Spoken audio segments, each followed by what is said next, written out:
January 23rd, 1907, page 170. The low point we have reached. The huge distance we have traveled away from what is acceptable behavior pains me. I thought the presence of a woman of the sensible Dr. Baker might convince Mary to see the light. But it didn't.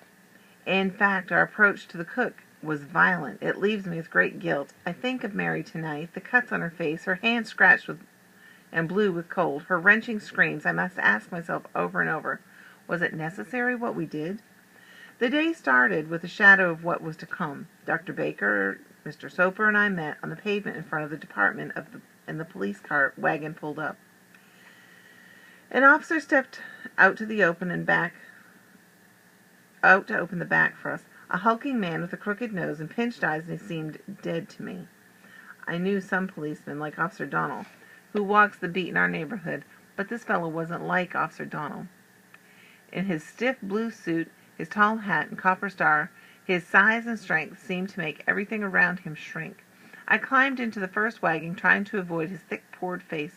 Did the department really think we needed such a brute to help us get the samples from Mary? The good doctor climbed in beside me, and Mr. Soper squeezed in opposite us. In the back of this chilly wagon were two empty benches, which held the hooligans and outlaws. Driving was another officer whose wide neck matched the first. We rode to an ornate West Side brownstone and tied up horses and wagon. The front yard was scattered with children's sleds, toys, and a scraggly woman. We had a fall.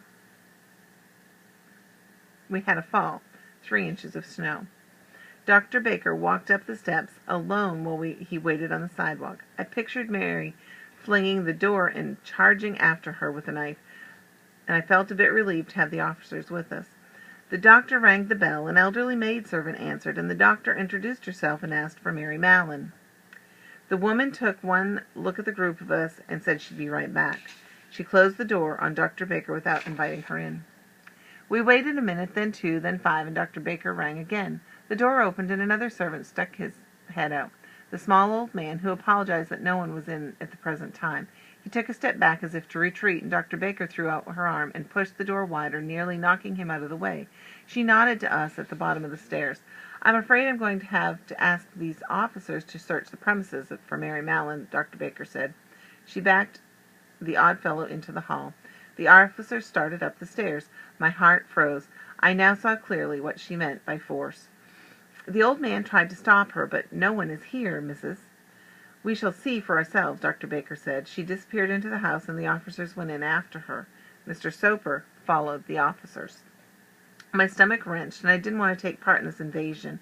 I hesitated then. Against my better judgment, I hurried up the stairs after them.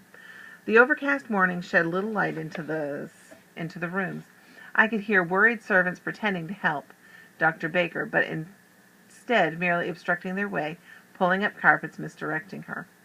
"Well, you know, our employer should be back shortly," she went on, "to take the children to their grandmother's, if you want to wait in the parlor." Sure, Mary came in this morning, but I think she stepped out." "No, I saw her in the drawing room." "Yes, she was in the pantry." The officers pushed past the servants and climbed the stairs in the second floor of the brownstone, while Mr. Soper followed the doctor back to the kitchen. I felt wrong. I held back. I thought we could get caught any minute and would be unable to explain ourselves, traipsing through this house without a proper invitation. Yet my feet dragged me forward into the kitchen, where Dr. Baker seemed untroubled by moral thoughts. She held her hand near the stove and pointed the water steaming on it and the cuts of meat laid out on the chopping block. "I don't think this household is big enough for 2 cooks, do you?" Dr. Baker asked us, raising her eyebrows over the spectacles. I could not believe what she did next. The doctor began to open the wide cabinets under the sink. Mr. Soper looked in the pantry, and I was nearly paralyzed with the audacity until Dr. Soper said, "Give me a hand, Prudence, we must find her." The sharpness in his voice shut off my surprised thoughts. I checked the wood-room, the broom closet, and I even opened the icebox. I looked in the closets, under the chairs, and in the trunks, and overhead we could hear the policemen's feet tromping from room to room, calling warnings for Mary. I looked out the window to the backyard. Footprints in the snow. "Look!" I called to Mr. Soper. He came beside me and tilted his head forward.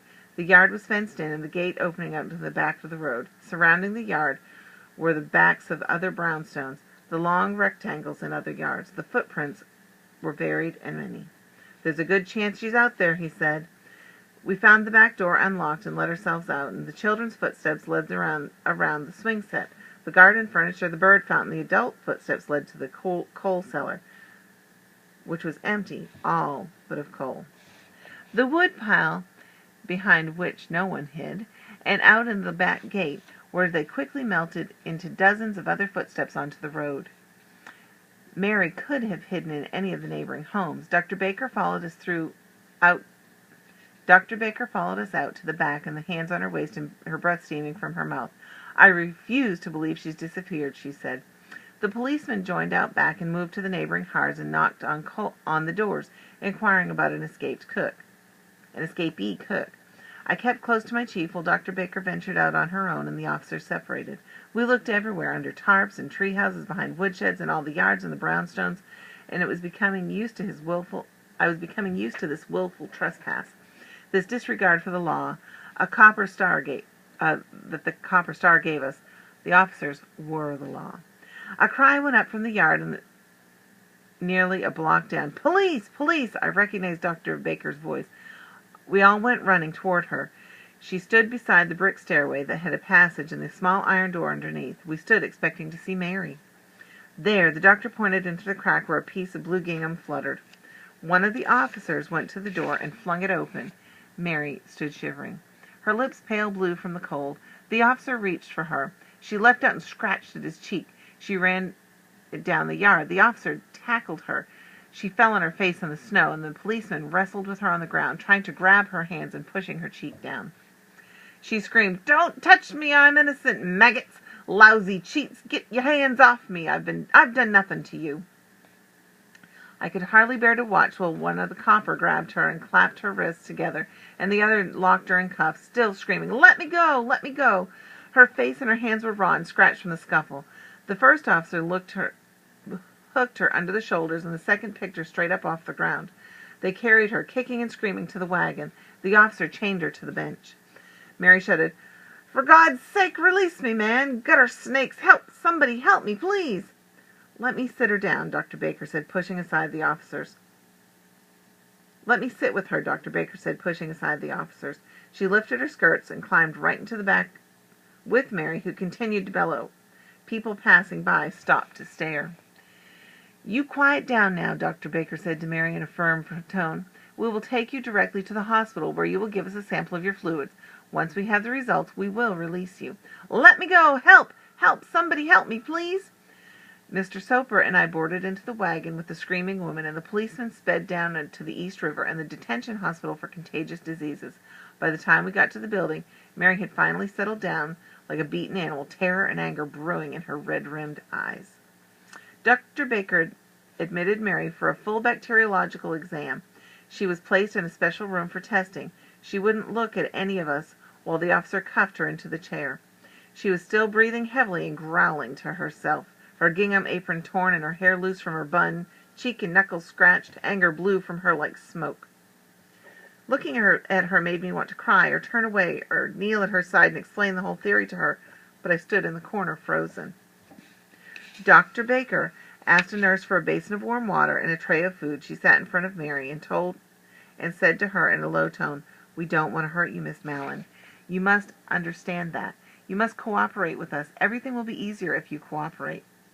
She took hold of Mary's hands and bathed them in the warm water.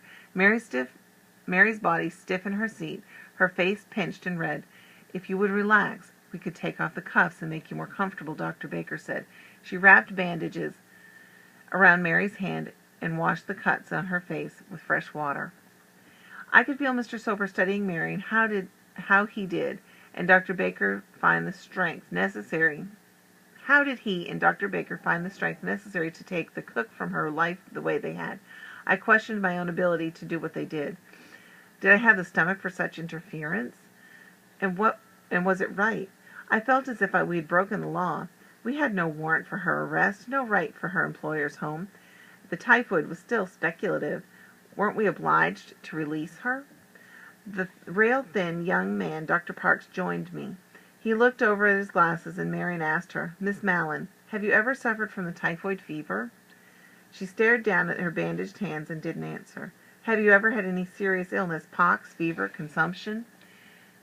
She said nothing. The doctor glanced at us, and Mr. Soper shook his head. "We must take a sample of your blood now," Dr. Parks said. She tried to jump up from the chair, and the terror back in her eyes. The two officers pushed her down, and Dr. Baker held her arm while Dr. Parks looked for the vein. I pried myself from the corner to help, but I could only watch as the needle pierced her skin and her screams filling me with dread. After Dr. Parks made her swallow the green fluid laxative,